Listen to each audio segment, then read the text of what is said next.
ज्योति गुप्ता की murder history. लड़की के घर वालों ने लड़की के ससुराल वालों पर बेटी की हत्या करने का आरोप लगाया। लड़की के घर वालों ने दहेज के नाम पर बेटी की हत्या करने का आरोप बेटी के ससुराल वालों पर लगाया। शिकायत करते हुए न्याय की गुहार लगाई। बताया कि ज्योति गुप्ता की शादी विगत 8 माह पहले फरवरी महीने में दीनदयाल गुप्ता वार्ड नंबर 5 बीर सिंहपुर पाली में हुई थी। तभी से उसे दहेज के नाम पर प्रताड़ित किया जा रहा था। लड़की के घर वालों ने बताया कि हम गरीबों के पास जो कुछ भी था हमने दे दिया, लेकिन उनकी दहेज की भूख ने आज हमारी बेटी की जान ले ली।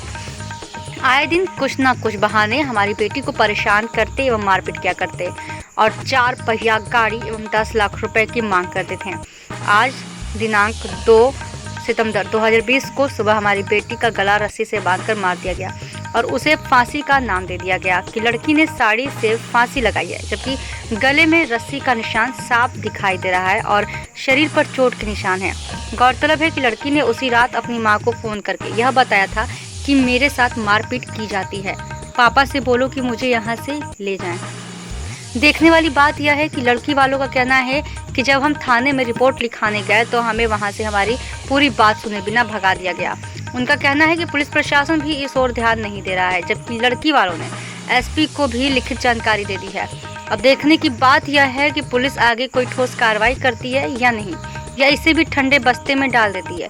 जहां मध्य प्रदेश की शिवराज सरकार कहती है कि बेटी पढ़ाओ बेटी बचाओ, वहीं देखा जा रहा है कि आज भी बेटियों को दहेज के नाम पर मार दिया जाता है और आत्महत्या का रूप देने की कोशिश की जाती है। वहीं इस बात की जानकारी एसडीओपी वीर सिंहपुर पाली से मांगी गई तो उन्होंने ऑफ कैमरा बताया कि डॉक्टर ने लड़की की मृत्यु का कारण लैंगिक बताया है। पीएम रिपोर्ट कहती है कि फांसी से झूलने से मृत्यु हुई है, जबकि उन्होंने बताया कि दीनदयाल गुप्ता एवं उनकी दोनों बहनों अंजू गुप्ता एवं अंजलि गुप्ता के ऊपर धारा 498, 304, 34 के तहत मामला दर्ज कर लिया गया है और कार्रवाई की रही है। तो अभी तक सिर्फ दीनदयाल गुप्ता की ही गिरफ्तारी हो पाई है। अब देखना यह है कि बाकी आरोपियों के ऊपर कब तक कार्रवाई हो पाएगी। बीर सिंहपुर पाली से मंडल ब्यूरो ओम प्रकाश अग्रवाल की रिपोर्ट। क्या आपको लगता है कि आपकी लड़की फांसी लगा सकती है? नहीं लगा सकती। सीएमओ ऑफिस में मेरे से पूछा गया कि ये पीएम रिपोर्ट आई है डॉक्टर साहब से कि आपकी बेटी तो फांसी लगाई गुप्ता जी, ये तो बात सच है। मैंने कहा ऐसा हो ही नहीं सकता कि मेरी बेटी ऐसा कर सकती है, क्योंकि उसने इतने संघर्ष झेले और ऐसा कभी उन्होंने कदम ही नहीं बढ़ाया। और वो साफ साफ दिखाई दे रहा कि रस्सी 2-3-4 लोग मिलकर और रस्सी का फंदा बनाकर इसके साथ गला घोटा गया है। आपका नाम? मेरा नाम कोदूलाल गुप्ता। ये जो बिरसिंहपुर में घटना घटी है वो कौन थी आपकी? मेरी बेटी थी। क्या नाम था? ज्योति गुप्ता। क्या कुछ हुआ उनके साथ? उसको ये लोग गला उसका घोट के और ला के अस्पताल में रख दिए और कोई भी मतलब ना इन्होंने वो करवाया, पंचनामा करवाया, ना किसी पड़ोसियों को बताया कि ऐसी ऐसी घटना घट गई और ला के इन्होंने अस्पताल में रख लिया। और यहाँ हमको बता रहे हैं कि आपकी बेटी खुदकुशी कर रही थी और ये हम लोग ले आए हैं, जिंदा है, यहाँ अस्पताल में है। जबकि मेरी बेटी को 7:05 में मृत घोषित कर दिया गया है अस्पताल द्वारा। ये लोग हमसे 7:30 बजे बोलते हैं कि आपकी बेटी जिंदा है। हम गए थाना पाली गए तो वहाँ हमारी कोई शिकायत नहीं लिखी गई। बोले कि ये जो है तो वहाँ के वार्ड से आके वो करवा दिए हैं और आप लोगों की शिकायत जो है तो अभी ये हो जाए 13 दिन तक के पहले कोई वो ना होगा। हमको वहाँ से जानकारी, हमारे रिश्तेदार हैं, उनको हमने फ़ोन किया तो वो अस्पताल आए तो उनके द्वारा हमको ये जानकारी लगी कि ऐसी ऐसी घटना घटी।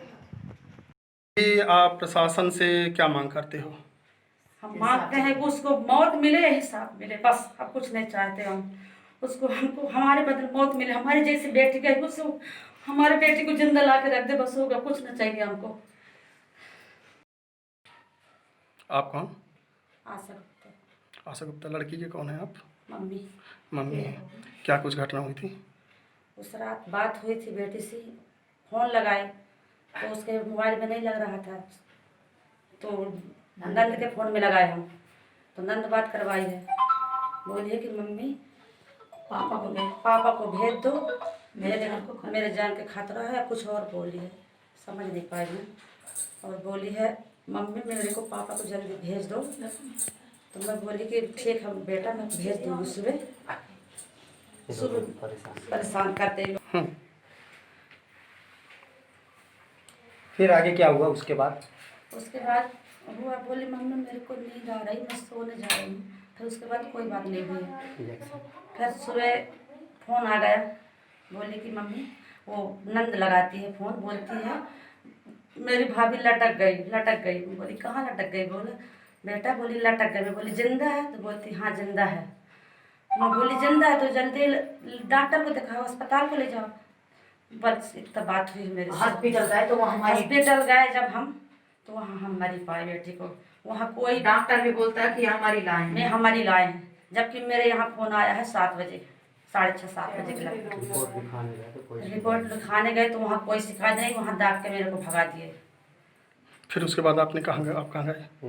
हाँ, फिर हम उमरिया थाना गए। जी फिर उमरिया थाना। तो आप बड़ी बहन ज्योति गुप्ता जिसका मर्डर किया गया, हमारी बहन की इतनी बेरहमी से हत्या कर दी गई फांसी लगा के, और हमसे बोला जा रहा है कि आपकी बहन खुद से सुसाइड की है। हम रिपोर्ट लिखवाने गए, हमारी बड़ी माँ को इतनी बेरहमी से भगा दिया गया ऑफिस से, तो हम लोग सब चिल्लाते हुए फिर से उनके ऑफिस के अंदर गए। फिर उसके बाद हम लोग को सांत्वना देते हुए बैठा के हम लोग का बयान लिखते हुए फिर हम लोग को भगा दिया गया वहाँ से। रिपोर्ट लिखाए थे आप लोग? हाँ, हम लोग रिपोर्ट लिखवाने, मैं मेरे पापा बड़े पापा सब लोग गए थे उसी दिन जिस दिन हमारी बहन की डेथ हुई थी। तो रिपोर्ट लिखी गई? तो हमारी रिपोर्ट नहीं लिखी गई, बोला गया कि वहाँ से हमको हॉस्पिटल से इतना बताया गया है कि कोई लड़की आई हुई है 27 साल की है, जिसकी जो फांसी लगा के मर गई है। इससे ज़्यादा उनके यहाँ कुछ नहीं था। फिर हम लोग गए, हमारी फैमिली गई और वो लोग बताए हैं कि हम लोग जाके वहाँ बताए कि हमारे बहन के साथ ये सब किया गया है। 6 महीने। कब शादी हुई थी? फरवरी में, फरवरी 26 में फरवरी शादी में। हुई थी। इससे पहले कोई शिकायत? वही शिकायत ये आ रही थी कि हम लड़का को बुलवा रहे थे इधर, तो लड़का नहीं आ रहा था। बोलता रहा कि जब हम 4 व्हीलर लेके आओगी जब ही हम आ जाएंगे, नहीं तो नहीं जाएंगे। कार की मांग कर रहा था। बोल रहा था कि हम मतलब शादी के बाद लड़की कितने बार आई है घर? लड़की आई 3 बार। 3 बार आई। गई है, 2 एक बार गई तो 1 हफ्ते रही, दूसरे बार लॉकडाउन फंस गया तो 3 महीना यहीं रह गई। फिर उसका गमना 3 महीने बाद हुआ तो आए लेने, तो हम गमना भी सही से कर दिए, और यहाँ आधा सामान भी पड़ा था, वो सामान भी हम भेज दिए।